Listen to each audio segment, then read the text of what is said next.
नमस्कार, आप देख रहे हैं तिरंगा टीवी राजस्थान। मैं हूं आपके साथ रानी दान रावल। कहने को तो वर्तमान समय में कलयुग है और जिस प्रकार कलयुग में कहा जाता है, संस्कृत में एक सूक्ति है, धर्मे धम्मनम पापे पुण्यम। धर्म में धक्का, पाप में पुण्य। धर्म करोगे धक्का मिलेगा और पाप करोगे तो पुण्य मिलेगा। और अपन साधारण तौर पर लोग कहते हैं कि करे धर्म न फूटे कर्म, करो पाप रोटी खाओ धाप। ये कलयुग की सूक्ति है। जिस प्रकार लोग अपना आजकल मानते हैं कि धर्म नहीं करना चाहिए, सच नहीं बोलना चाहिए, ईमानदारी नहीं दिखानी चाहिए। लेकिन आज माना जाए कलयुग में भी, लेकिन कलयुग में भी कई उदाहरण हमें ऐसे मिलते हैं जो लोगों के लिए उदाहरण बन जाते हैं। आज मैं यहाँ पर आया हूँ और इनके साथ बातचीत करेंगे अपन कि ईमानदारी की पराकाष्ठा होती है ना, पराकाष्ठा से भी आगे जाकर कोई आदमी ईमानदारी दिखाता है, बात करते हैं तो वो सोचने लायक ही नहीं, विचार करने बल्कि अन्य लोगों को भी अनुकरणीय होती है। लोग 10-10 रुपये के लिए लोगों की हत्या कर देते, लोगों को मार देते 10 रुपये के लिए। और जहाँ पर लाखों रुपये की बात हो वहाँ पर ईमानदारी दिखाते हैं। तो पहले आपका हार्दिक स्वागत तिरंगा टीवी राजस्थान में। नमस्कार।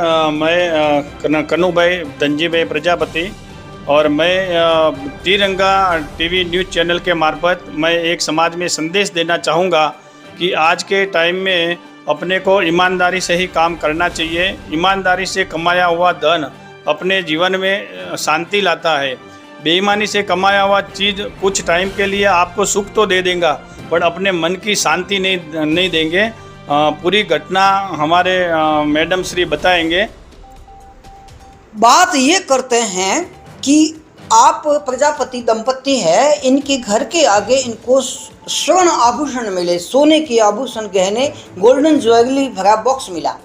तो इन्होंने पहले देखा कि क्या है, देख कर पता चला कि वास्तव में सोने के आभूषण घर में लाए। लोगों को पूछा, काफ़ी पूछताछ करने के बाद में जब वे लोग पूछते आए या इन्होंने किस हिसाब से वहाँ तक पहुँचे, ये अपन बात करेंगे। वो लाखों रुपए के स्वर्ण आभूषण कलयुग में भी ईमानदारी दिखाते हुए वापस दिए। तो इसके लिए पहले तो आपको बहुत बहुत धन्यवाद। आप कमेंट्स बॉक्स में अवश्य लिखिए, आपके लिए धन्यवाद। और चैनल को सब्सक्राइब करके लाइक अवश्य करिए और कमेंट बॉक्स में धन्यवाद आपके लिए लिखिए। पहले आपका नाम बताइए। नमस्ते, मेरा नाम सरोज प्रजापति है और मैं राजस्थान के बालोतरा में रहती हूँ। आप सबको बताते हुए मुझे बहुत खुशी हो रही है कि हमारे घर के पास से एक थैली मिली थी जिसमें 2 ज्वेलरी बॉक्स थे, पूरे ज्वेलरी से भरे हुए थे। हमने उसके सही मालिक तक पहुंचाया है। इसके लिए सबसे पहले मेरे माता पिता को धन्यवाद देती हूँ जिन्होंने मुझे ऐसे अच्छे संस्कार दिए हैं। हमारा परिवार प्रजापति परिवार है, लेकिन हम जैन धर्म में आस्था रखते हैं, तो जैन धर्म की गुरु धारणा हमने ली हुई है। जैन धर्म के साध्वी श्री राम कुमारी जी और साध्वी श्री प्रज्ञावती जी ने हमेशा हमको एक परिवार माना है और हमेशा हमको यही सीख दी है कि बेटा हमेशा ईमानदारी के रास्ते पे चलना, कभी भी झूठ मत बोलना। तो आज ऐसे माँ बाप और महान गुरुओं की प्रेरणा से आज हम इतना अच्छा कार्य कर पाए हैं। मुझे गर्व है मेरी जन्मभूमि पर। मेरी जन्मभूमि गुजरात है, जहाँ पे नरेंद्र भाई मोदी, महात्मा गांधी जी, सरदार वल्लभ भाई पटेल का जन्म हुआ है। ऐसी पावन धरती पे मेरा जन्म हुआ है। मेरे जन्मभूमि के भी ये संस्कार है जिसकी वजह से आज मैं इतना अच्छा कार्य कर रही हूँ। आज हम देखते हैं कि लोग भ्रष्टाचार करते हैं, लूटफाट करते हैं पैसों के लालच में, लेकिन इतने 2 बॉक्स भर के ज्वेलरी देखने के बाद भी हमारे मन में थोड़ी भी लालच नहीं आई और हमने इसके सही मालिक तक पहुँचाया।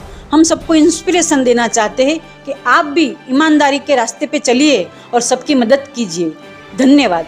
महापुरुषों की धरती है और महापुरुष भारत में, राजस्थान में, गुजरात में, कण कण में जगह जगह महापुरुष उत्पन्न हुए, पैदा हुए और इस गुजरात और राजस्थान की धरती को सुशोभित किया है। और आप जब अपने माता पिता और जन्मभूमि की बात करते हैं तो मुझे बात याद आती है, स्मरण हो जाता है रामायण में सूक्ति लिखी हुई है, श्लोक लिखा हुआ है, अपि स्वर्णमयी लंका नमि लक्ष्मण रोचते जननी जन्म भूमि से स्वर्गात अपि गरीयसी। जब रामचंद्र जी लंका जीत कर वापस आ गए थे तब लक्ष्मण ने कहा कि भैया युद्ध हमने किया, खून हमने बहाए और रावण को हमने मारा, फिर लंका छोड़कर क्यों जा रहे हो। तब रामचंद्र जी ने कहा था कि लक्ष्मण, मुझे तो मेरी जन्म देने वाली माँ और मेरी जन्मभूमि अयोध्या स्वर्ग से भी महान लगती है, इसीलिए मुझे पराई सोने की लंका अच्छी नहीं लगती। इसी सूक्ति, इसी श्लोक को चरितार्थ करते हुए आपने स्वर्ण आभूषण वापस लौटाए और आपने जन्मभूमि और माता का जो स्मरण किया वो वास्तव में इनके घर के संस्कार ही है। और आप मैं मानता हूँ आपके बच्चों को भी संस्कार देंगे, आसपास पड़ोसियों को भी ऐसा ही संस्कार देंगे। कहा जाता है कि बच्चे जैसा देखते हैं वैसा ही सीखते हैं, तो मुझे तो इस बात का गर्व है कम से कम मेरे बच्चे हमारा ये उदाहरण देख के अच्छी सीख लेंगे और जिंदगी में अच्छे रास्ते पे चलेंगे। बहुत अच्छी बात है। और अब आपको हम वो फोटो भी बताएंगे जो स्वर्ण आभूषण थे, गोल्डन ज्वेलरी थे, जो इन्होंने वापस लौटाए, लाखों रुपए के थे, लेकिन वापस इन्होंने ईमानदारी दिखाई। और मैं आप सभी से ये बार बार ये निवेदन करूंगा, आज विशेष आग्रह करूंगा कि आप भी सभी, हमारा भारत देश सदियों से गुरु ज्ञान दिखाता रहा है, और इस भूमि में जो उत्पन्न हुए ईमानदारी अवश्य दिखाइए। कण कण में एक एक किस कभी भी लोभ लालच नहीं करना चाहिए। लोभा विष्णु नरो वितम विक्षेन्तु संकटम दुग्धुम पच्येति मार्जारी न जातु लघुड़ाति। अपन मानते हैं कि ईमानदारी दिखाएं। आपको आप तिरंगा टीवी राजस्थान के पूरे परिवार की तरफ से ईमानदारी दिखाने के लिए बहुत बहुत हार्दिक नमस्कार, धन्यवाद। मैं भी तिरंगा टीवी न्यूज़ चैनल का आभार व्यक्त करूंगा कि इन्होंने हमारी पूरी घटना को सुना और एक अपने पूरे बालोतरा ने, लेकिन पूरे भारत में एक अच्छा संदेश दिया। इसके लिए मैं तिरंगा टीवी न्यूज़ चैनल का मैं आभार व्यक्त करता हूँ। थैंक यू, धन्यवाद। धन्यवाद।